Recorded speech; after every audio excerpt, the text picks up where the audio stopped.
Hi guys, in this video I'm going to show you how to use the most recent feature on Instagram Reels, sequence. So in this video I will show you how to actually optimize the feature, how to use it step by step, and what this feature actually do.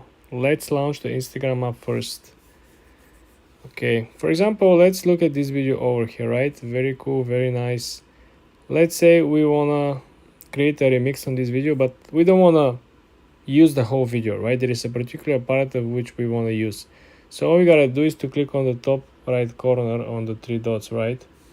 And now if you look at this top menu over here, the last option on the top menu is sequence, right? If you click on sequence, essentially to make it longer, shorter, or essentially to cut the piece of which you're actually interested in.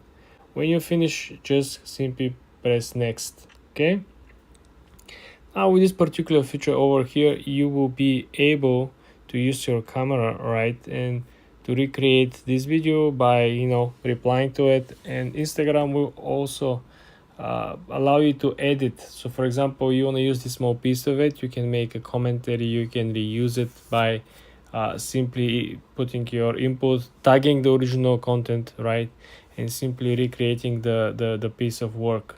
This is the new feature because it's very good.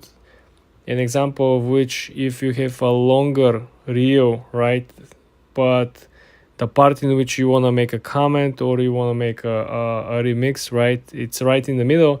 If people didn't watch the whole reel that you're creating, people will be confused which part you're trying to emphasize on.